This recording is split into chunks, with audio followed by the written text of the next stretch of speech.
যথাই তথাই থাকো, এই কথাটা স্মরণ রাখো। ইলমে দ্বীন ধনের পাহাড়, সবকিছুই নিম্নে তাহার। আমি মনে হয় কথাটা আপনাদেরকে বুঝাতে পারছি না, বুঝছেন সবাই? যথাই তথাই থাকো, এই কথাটা স্মরণ রাখো।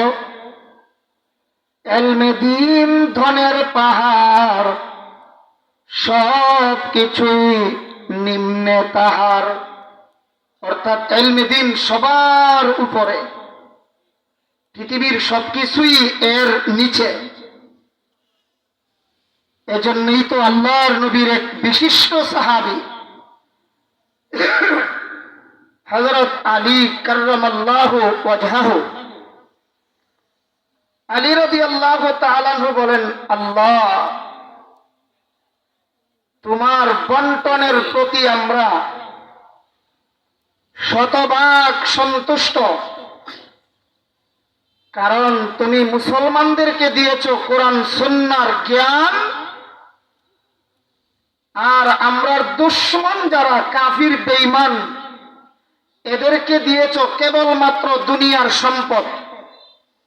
রাদিনা কিসমাতাল জাব্বারি ফিনা, রাদিনা কিসমাতাল জাব্বারি ফিনা, লানা ইলমুন ওয়ালিল আদা ইমানুন, ফাইন্নাল মালা ইয়াফনা আন কারিবিন ওয়া ইন্নাল ইলমা ইয়াবকা লা ইয়াযালু। আল্লাহু আকবার বলেন।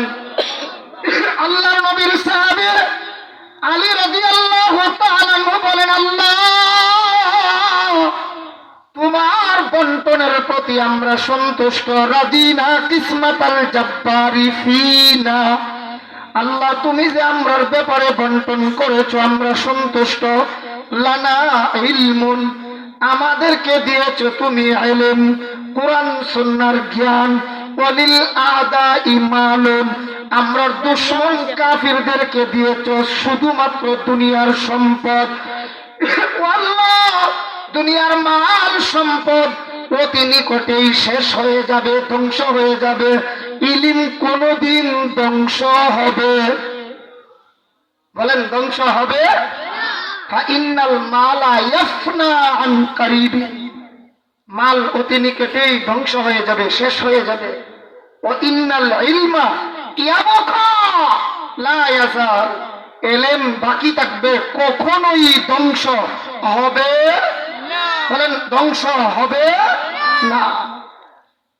এজন্য শুকরিয়া আল্লাহর দরবারে, যেই জিনিসের অভাবে মানুষ সবচেয়ে বড় ফিতনায় পতিত হয়, আর যে জিনিসটা থাকলে ফিতনা থেকে বাঁচা সহজ হয়, এমন এক জিনিসের ফ্যাক্টরি আল্লাহ আমাদের আপনাদের এখানে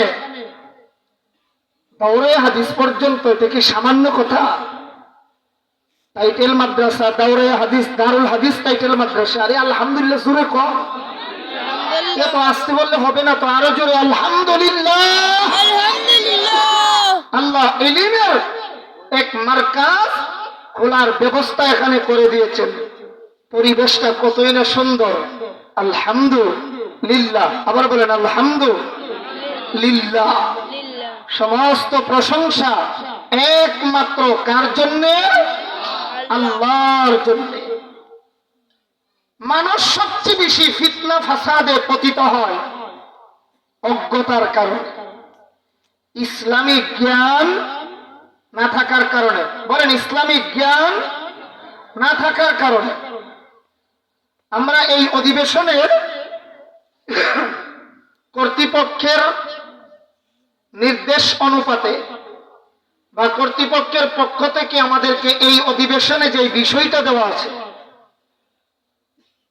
ফিতনা ফাসাদের যুগে মুসলিম উম্মার করণীয় কি, আমরা এই দিকটা লক্ষ্য করি। সূরাতুল আনফালের 25 নম্বর আয়াত, পাশাপাশি রাসূল করিম সাল্লাল্লাহু আলাইহি ওয়াসাল্লামের একখানা হাদিস আপনাদের সামনে পেশ করেছি। ইনশাআল্লাহ আল্লাহ তৌফিক দান করিলে এই আয়াত এবং তিলাওয়াতকৃত হাদিসের কথা সামনে রেখেই এই বিষয়ের উপর কিছু কথা পেশ করার চেষ্টা করব। আল্লাহ তৌফিক দান করেন। আমাদের তিলাওয়াতকৃত আয়াতের তরজমা আমরা আগে জেনে নিই। সূরাতুল আনফাল আয়াত নাম্বার 25। আল্লাহ তাআলা বলেন, আউযু বিল্লাহি মিনাশ শাইতানির রাজীম, বিসমিল্লাহির রহমানির রহিম, واتقوا فتنة لا تصيبن الذين ظلموا منكم خاصة। আল্লাহ বড় দয়া করে, মায়া করে ইমানদার মুমিন মুসলমানদেরকে বলেন, ও ইমানদারেরা, মুমিন পরহেজগারেরা, واتقوا فتنة لا تصيبن الذين ظلموا خاصة। ভয় করো তোমরা ওই ফিতনাকে, যেই ফিতনা শুধু জালিমদের কাছেই পৌঁছবে না, শুধু জালিমদেরকে গ্রাস করবে না, শুধু কাফিরদেরকে গ্রাস করবে না। এমন একটা সময় আসবে ওই ফিতনা মুসলমানদের ঘরে ঘরে পৌঁছে যাবে। এরপরে আল্লাহ তাআলা বলেন, ওয়ালামু আন্নাল্লাহা শাদীদুল ইকাব। জেনে রাখো শাস্তি প্রদানে আল্লাহ কঠোর।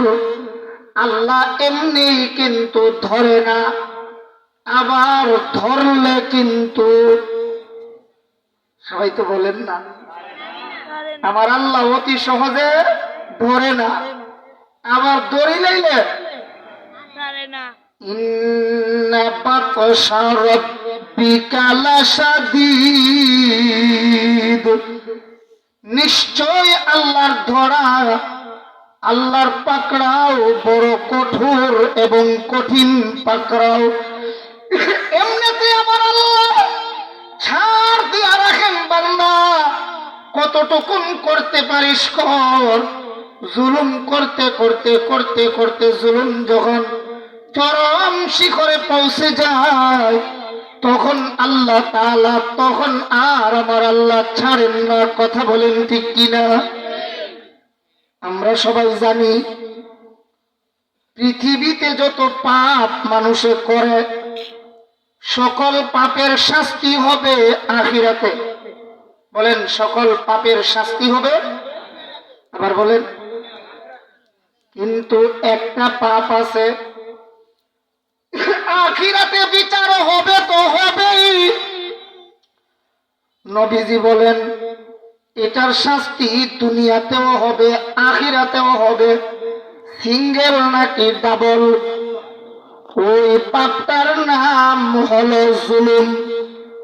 বান্দা যখন জুলুম করে, অন্যায় করে, জনগণের মাল আত্মসাৎ করে, বাংলাদেশের সম্পদ নিয়ে বেগম পাড়ায় লন্ডনে যখন বাড়ি করে, পরের ক্ষতি করে, প্রতিবেশীর সাথে ভালো ব্যবহার করে না, জুলুম অত্যাচার করে, আমার আল্লাহ আখিরাতে তো বিচার করবেন, করবেনই, দুনিয়াতেও আল্লাহ তাআলা তার বিচার আমাদেরকে দেখান। কথা বলেন ঠিক কিনা?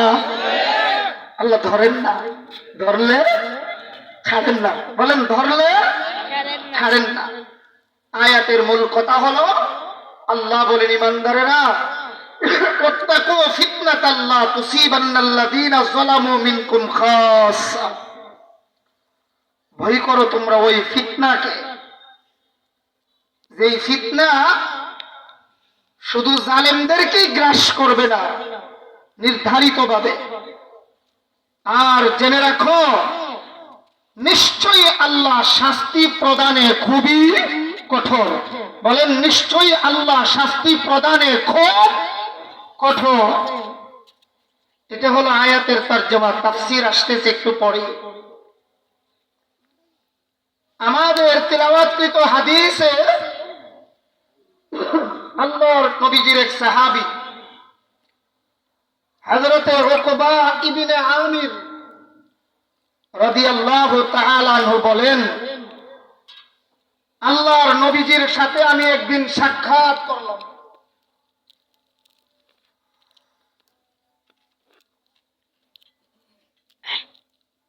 وعن عقبة بن عامر رضي الله تعالى عنه أنه قال لقيت رسول الله صلى الله عليه وسلم فقلت يا رسول الله من نجا। উকবা ইবনে আমির বলেন, আল্লাহর নবীজির সাথে একদিন আমি মুলাকাত করছি, সাক্ষাৎ করলাম। ফাকুলতু ইয়া রাসূলুল্লাহ মান নাজা, আল্লাহর নবীজিকে জিজ্ঞেস করলাম, ইয়া রাসূলুল্লাহ ফিতনা ফাসাদের সময়ে মুক্তির ব্যবস্থা কি? এই ফিতনা থেকে মুক্তি পাওয়ার, পরিত্রাণ পাওয়ার ব্যবস্থা কি? নবীজি আমাকে জবাব দিলেন তিনটা। বলেন নবীজি কয়টা কথা বললেন? মাশাআল্লাহ, আপনারা সজাগ আছেন দেখা যায়, তবে আওয়াজটা আরেকটু জোরে দিতে হবে। বলেন নবীজি জবাব দিলেন কয়টা? তিনটা। ফাকালা আমলিক আলাইকা লিসানাক ওয়ালিয়াসাকা বাইতুক ওয়াবকি আলা খাতিআতিক। আল্লাহর নবী বলেন, উকবা ফিতনা ফাসাদের সময় যদি মুসলিম উম্মাহ পরিত্রাণ পেতে চায়, মুক্তি যদি পেতে চায়, তিনটা কাজ করলে অতি সহজে মুক্তি পেয়ে যাবে। এক নাম্বার, আমরা আশা করি গনে গনে মুখস্থ করবো ইনশাআল্লাহ। বলেন ইনশাআল্লাহ। আমলিক আলাইকা লিসানাক, জবানের হেফাজত করবে, জবানটাকে, মুখটাকে কন্ট্রোল করবা। কারণ হাদিস শরীফে আসছে, আরেক হাদিসে আল্লাহর নবী বলেন, মান সামাতা নাজা, যে চুপ থাকে সে মুক্তি পায়। যে চুপ থাকে সে, বুঝেন না কথা? বলেন যে চুপ থাকে সে। অপর আরেক হাদিসে আসছে, বুখারী শরীফেও আছে, মুসলিম শরীফেও আছে, যে হাদিসকে মুহাদ্দিসিনে কেরামদের পরিভাষায় মুত্তাফাকুন আলাইহি বলা হয়। মাইয়াজমানলি মা বাইনা লাহইহি ওয়া মা বাইনা রিজলাইহি আযমান লাহুল জান্নাহ। আল্লাহর নবী কয়, উম্মত এই ফিতনা ফাসাদের সময়ে আমার যেই সকল উম্মত দুই জায়গার হেফাজত করতে পারবে। বলেন কই জায়গা?